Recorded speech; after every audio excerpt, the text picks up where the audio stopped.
Hell in the Land of the Morning Calm, Chapter 3. The Korean War begins. Back at Mount Fuji again on maneuvers at about 3 a.m. on June 25th, 1950, the field telephone rang. The voice of our first sergeant came booming over the wire. His exact words were, "Saddle up! We're on red alert!" We quickly began to take down pup tents, pack equipment, and do all the things necessary to move. We had no idea what it was all about.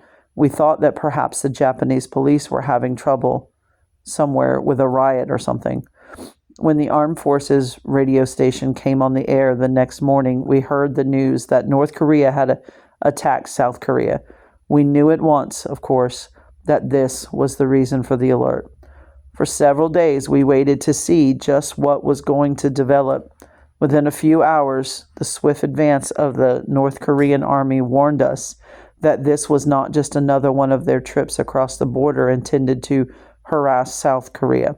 If South Korea was to survive, she would have to have help from the United States at once, or the communists would have the whole country. In those first days of the war, there was only the South Korean, or Republic of Korea, army, which in reality was a half-trained, ill-equipped ragtag outfit, and the Korean police to hold off the masses of North Korean soldiers pouring down on them from the north. It was nothing short of a miracle that they held as long as they did. They had the American advisory groups, but they were only a handful and made little difference in the outcome of the first stages of the fighting.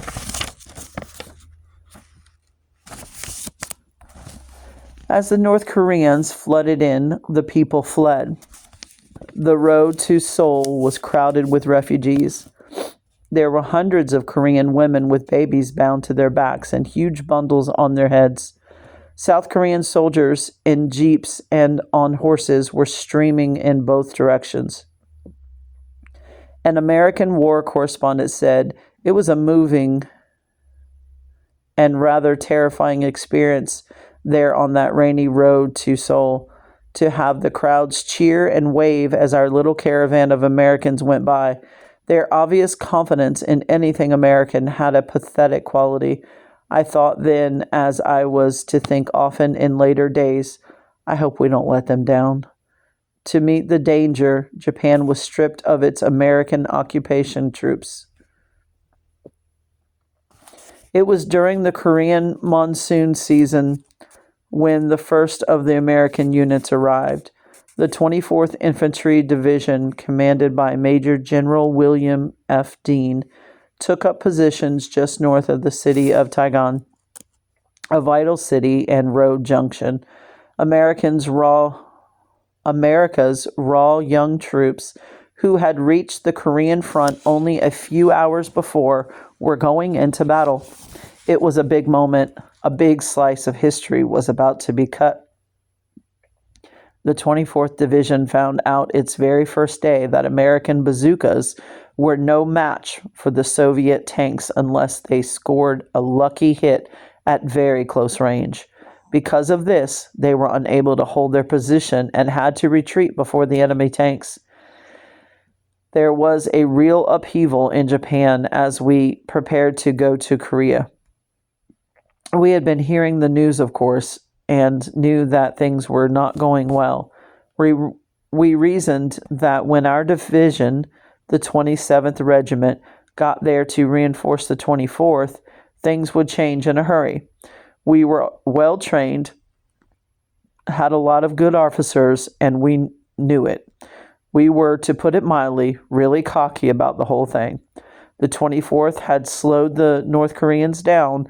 We would kick them back into North Korea in a short while. After all, who ever heard of Korea anyway? We were forced to leave big duffel bags full of personal belongings in Japan. We put padlocks on them, and they were stored in big warehouses. I had a lot of pictures and personal items, which included a big box of cultured pearls. It turned out that we were to be raided and lose it all. The Marines who took over our camp said the Japanese did it, but I've always wondered how the Japanese could have gotten access to our personal effects and gotten all that stuff out without being caught. I'll always believe that some big Marine has my pearls and other things. We were in for a big surprise when part of our regiment went to Osaka port to board. There were thousands of young Japanese men on the docks. They wanted to go with us. They said if we were going to fight, they wanted to fight. They asked for only a uniform, a weapon, and ammunition. They said they would get the rest for themselves. This was very touching to me since we were an occupation army that had defeated them just a few years before. We had managed to create some good relations with these Japanese in the Osaka area in spite of the way some GIs acted. Part of the 35th Regiment was brought down to stand guard and keep them off our ships. The rest of the unit was taken to another port. We were off to Korea. We were taken aboard Japanese ships, which I don't think we were supposed to use, but we had to get there fast, and there were no U.S. Navy ships there to take us. I remember standing at the rail of our ship, the Osaka Maru, and looking out at the beautiful Pacific sunset. The war seemed so remote. We had no way of knowing the hell the 24th Division was going through at that very minute, desperately trying to hold on to Taiwan. Just a few days before, they had come into Korea with the same cockiness that we would display in a couple of days. It took but a very brief time for them to learn that they were facing a very tough, well-trained, disciplined army. As the sun rose on a beautiful morning, we could see Korea in the distance. I noticed that machine guns, mostly 50 caliber, had been mounted at different places on the ship, and there were men watching the sky. For the first time, the reality of the war was upon us. There had been no reports of enemy aircraft, but men were on guard just in case. In the first phases of the war, the communist Yak planes had struck in the south several times. These attacks were short-lived, however, as the U.S. Air Force soon took complete control of the skies, except for old bed check Charlie, who came over at night to drop bombs, more to harass and keep us awake than to actually inflict injuries. We pulled into the harbor at Busan, and the stench was almost unbearable.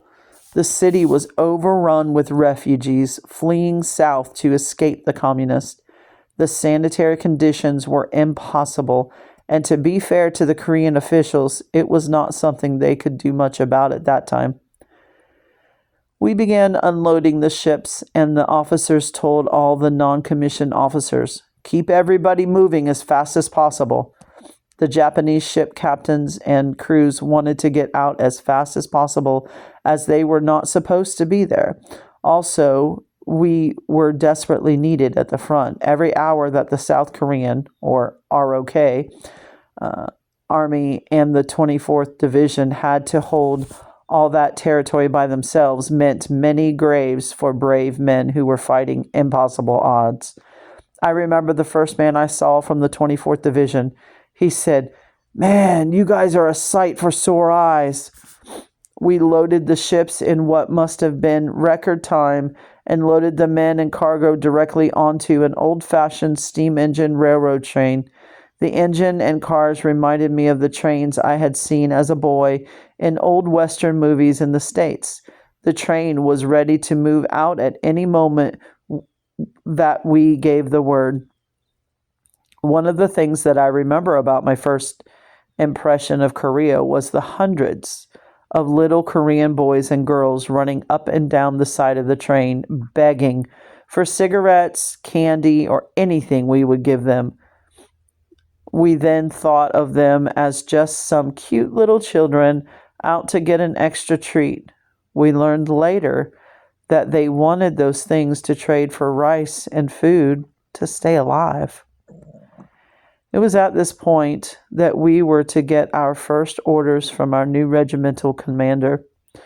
Our old commander had been up in years and was not physically able to command a unit in combat. Our new commander was Lieutenant Colonel John Michaelis, an ex-paratrooper who had served during the Battle of the Bulge in World War II. Orders came down to get rid of all the junk we were hauling. "This is not a traveling gypsy band, but a combat unit," he said. There were banjos, guitars, and an unbelievable number of other things, even accordions, gathered up and hauled away. I have no idea what happened to that stuff. There were several truckloads. This was a sign, I guess, of just what a picnic we thought this was going to be. We made our way north and arrived at a road junction where we disembarked from the ancient train and traveled north where we were to have our first contact with the enemy. We dug in and sent out patrols to locate the enemy. Our I&R, or Information and Retrieval, platoon was gone only a short while and returned to report that they had located some enemy troops, but that most of the people they had encountered seemed to be refugees. I remember sitting there in my foxhole as the sun was coming up. It was my turn to be awake, and my partner in the foxhole was sound asleep. Suddenly, I saw 3 or 4 men in white farmer's dress stand up and out of the rice field to my left. Without warning, 2 of them put their hands under the flowing, loose-fitting clothes and came out with grenades.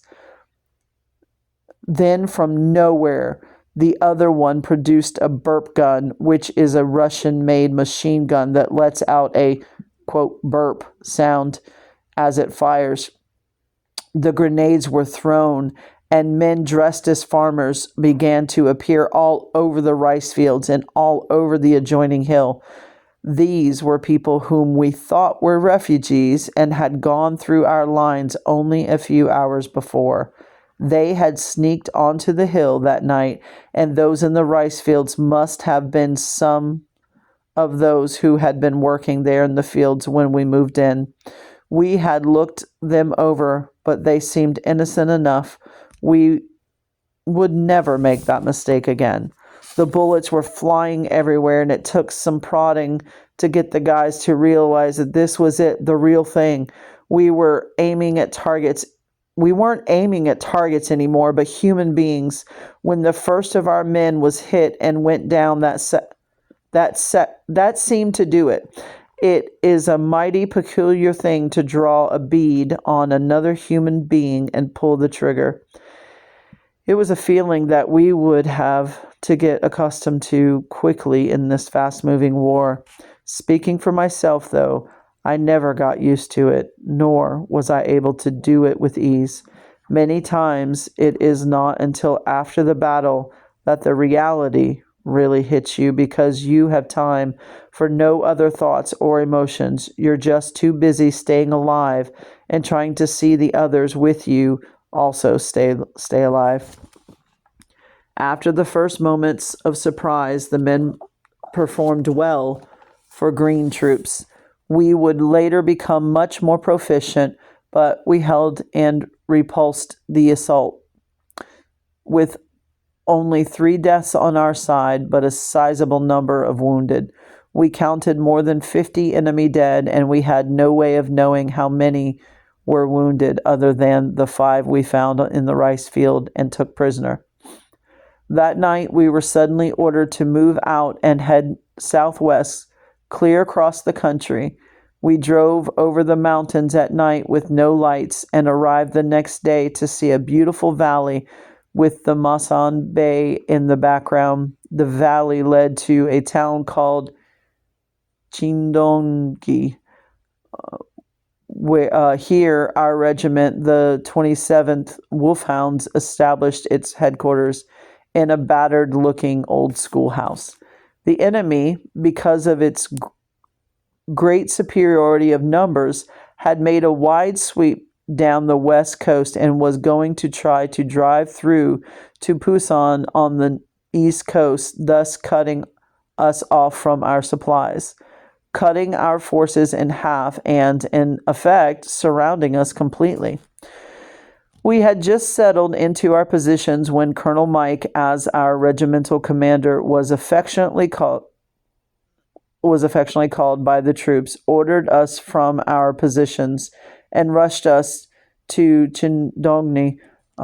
He did this on a report that large enemy forces were going to strike at Masan and Pusan down that very road.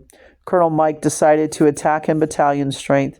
If the road was really empty, he reasoned, we might recapture the critical road junction some 20 miles to the east of Chindongni. Colonel Mike asked that the 35th Regiment to the north send a spearhead to link up with our troops who were approaching the junction, and ordered Colonel Gilbert Check of the 2nd Battalion, my battalion, to push 20 miles forward. The report Colonel Mike had received was correct. The enemy was on the coastal road disguised as Korean farmers and refugees. They had come down and had filtered into the hills at collecting points, some to change into uniforms and others to simply get weapons. From their mountainous hiding places, they watched us come up the valley road and a short time later hit us from the rear. This was to be a fight that would test the wolfhounds soundly. My platoon was riding along on some tanks when suddenly I heard some of the guys yell. They had seen the flash of anti-tank guns go off, but it was too late.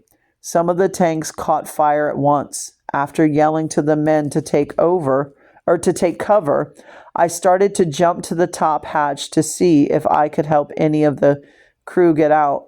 I heard the machine guns going off, the rifle fire, and suddenly I saw blood splash against the side of the tank.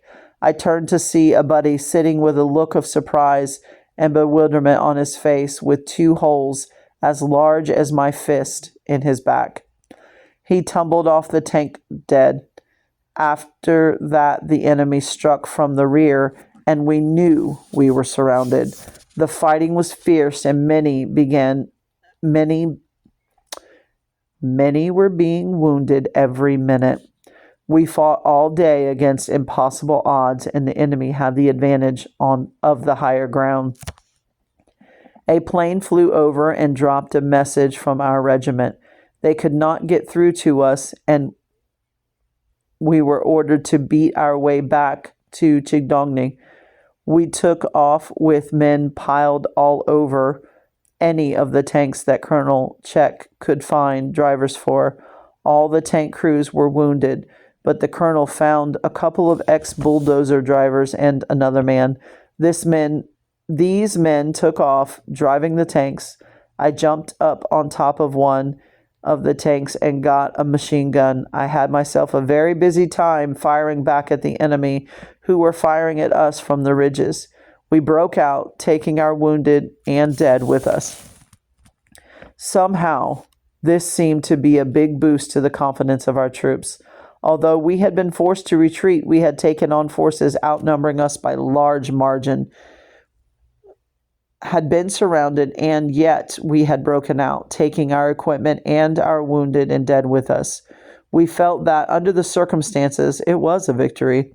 We arrived at Chindongni at about 1 or 2 a.m. and set up around the regimental headquarters. Colonel Mike had been ordered to move our battalion to a new location, but he decided to let us rest until morning.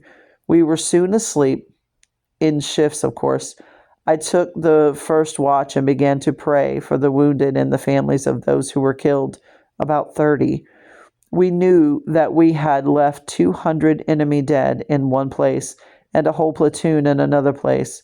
Oh, how I wondered if I had failed those 30 men in telling them about the Lord and living a Christian life before them. I prayed, Lord, please help me to be a light for you. The next morning we had just finished breakfast when our company commander asked me to drive him down to the regimental command post.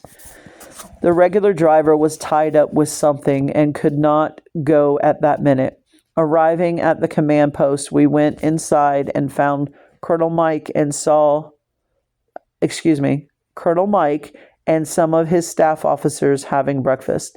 My company commander approached a lieutenant colonel and was talking to him while I stood just inside the door. I noticed 3 dirty, scared-looking North Korean prisoners sitting over in the corner of the room, blindfolded and with their hands tied. Suddenly, bullets began to rip all through the building. The door where I was standing was riddled with bullet holes. I dove for the floor and hit in the middle of the room. A grenade sailed in and exploded. Then a second one went off. No one seemed to know what was happening. We tried to get up to run out of the building, but we were pinned down and unable to move. We were in a crossfire and realized that the enemy had somehow gotten through our lines during the night. Some probably made it because our weary soldiers had gone to sleep, and some probably had been mistaken for South Korean army or South Korean police. They were now attacking in force, trying to knock out the command post. I was shocked when suddenly I realized that the person lying on the floor nearby was a young lady. It turned out that the young lady, Marguerite Higgins, was a war correspondent. We were to see her on the line several times after that. I thought, if they're close enough to throw grenades in here, then we're in a pickle. We've got to get out of here. How were we going to do it? That was the question. All of a sudden, I saw a captain run and dive through a window on the opposite side of the room. The news correspondent went right behind him. As far as I know, we all were out the same way. There was a rock wall just outside the window. It gave us some cover long enough to look around and see where some of the firing was coming from.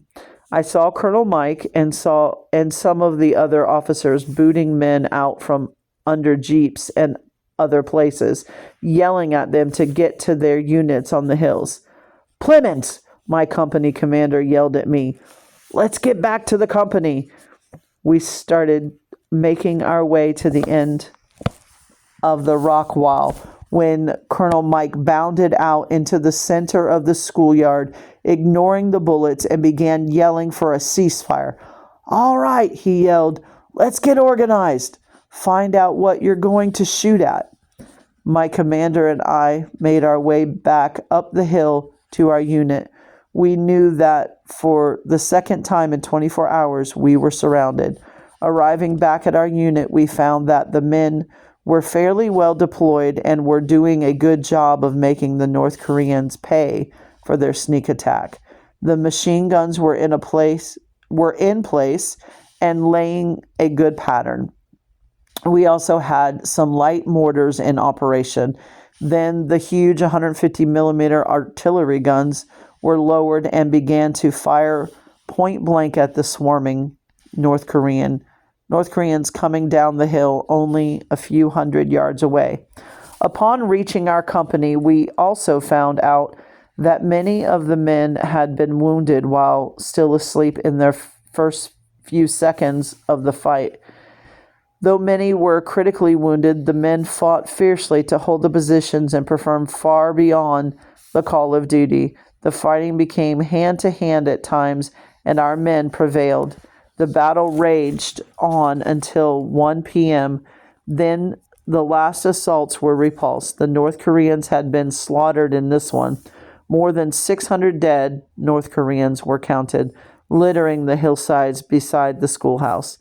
They had attacked the first time, apparently expecting to find only an artillery unit there. Once again, Colonel Mike's decision had saved the day. Contrary to orders, he had allowed our battalion, which had just broken out of a trap a few hours earlier, to wait until morning to move. If the battalion had not been there, it would have been a slaughter. This was just one of the many times in the months to come that the outstanding leadership of our Colonel Mike would save the day and turn the tide against the communist hordes. He seemed to have a sixth sense about strategy. Consequently, there was a fierce loyalty to Colonel Mike among the men of the 27th Wolfhounds.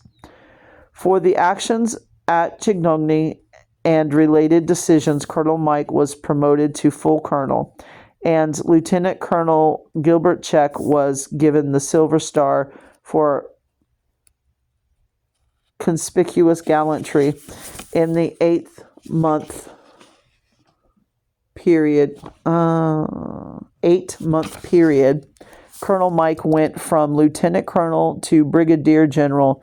Such a rapid promotion had never been done in the history of the U.S. Army, I was told. The 5th Marine Brigade had been disembarking at Pusan as the Battle of Chignogny was going on. We were happy, to say the least, to hear that they were coming. We needed help, and we needed it then. We were desperately in need of rest. It would feel good to be off the line for a little while. The Marines marched up the road and then by us with their clean, crisp uniforms, all the cockiness that we ourselves had displayed such a short time before.